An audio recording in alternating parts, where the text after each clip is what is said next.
These are things I wish I knew sooner about cars. Let's get it. Here are some things I wish I knew about cars just a little bit sooner. So up first, the number one thing is don't be scared to do any job. A lot of people get discouraged, especially when they don't know anything about cars, but I promise you right now, doing your research will always just be the best thing for you to do. Not many people learn how to work on cars just by, knowing. Like we all put in the work and we got down to it and we started working on cars without any knowledge at all. For an example, if you wanted to do a valve cover gasket because it was leaking oil, that's genuinely, once you get into cars, probably one of the easiest things you can do. It's pretty much just like an oil change. A lot of guys that I know can do a valve cover within 15 minutes.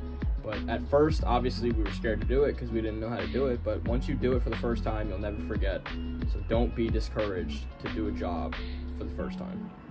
My second one is that engines are easy to diagnose, okay? An engine only needs 3 things to run: air, fuel, and spark. That's it. Now, an exception for this would be if your engine, block blew a hole, or a piston broke, or a valve bent, or a misfire. But even then, a misfire is, or could be, fuel related, as well as air. So my third one is don't buy an old BMW. I feel like that's pretty self-explanatory. First of all, BMWs cost a lot of money. Second of all, I feel like you have to be pretty experienced with cars to even work on a BMW in the first place. And third of all, it's a BMW. Let's be honest. Number 4 is that slamming your car will cause suspension components to break. I'm telling you right now, all your friends being like, yo, slam your car to the ground, are just, they don't know that your car can break from that. Just a little example, I had an Acura TL. I slammed it to its nuts, and unfortunately, my tires were going bad very quickly. CV axles were breaking, shaking constantly. When you press the brakes, it would just absolutely die. And obviously, it's not for every car. Like if you get supporting, suspension parts with it, but it is definitely a possibility that slamming your car could break suspension components. Number 5 is you can fix any problem on a car, no matter what it is. Don't be discouraged if your car breaks, because I promise you, 10 times out of 10, you can fix it on your own at home. Even if it really comes down to an engine swap, you can still do it at home. You can rent an engine hoist and pull it out yourself. Your engine is only held in by 3 or 4 mounts, and those mounts are only held in by 1 or 2 bolts. So realistically, pulling a motor is really not that hard. You just have to disconnect everything. And yeah, that's pretty much it. Like I said, any job can be done at home, no doubt in mind.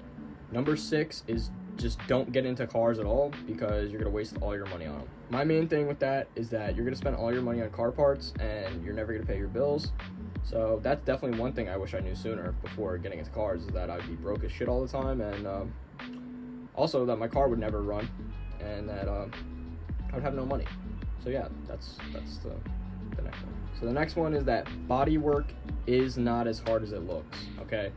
I worked at a body shop, so I guess that could be a reason why, but to be completely honest, Bondo, welding, and pulling dents is not that hard.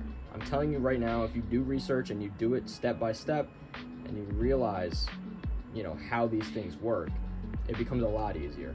Bondo is not hard to do. All you gotta do is slap it on there, sand it down, primer it. But yeah, that would probably be my next one, is that body work is not hard, so don't be discouraged by that. And my last one would be that wiring in a car is not that hard to understand. An example is that, for one, all your wires run straight to your ECU. And now replacing your wiring harness is probably the easiest thing that comes with wiring. That's really the only thing you have in the car, as well as your ECU. Everything goes back to your ECU when it comes to wiring, so being able to diagnose something like that is really not that hard, as well as replacing it. If you replace your wiring harness, it really shouldn't take you more than a day. So I wouldn't be discouraged by that. If you're having wiring issues in your car, my best bet is to just replace your wiring harness, and if that doesn't work, then it's your ECU.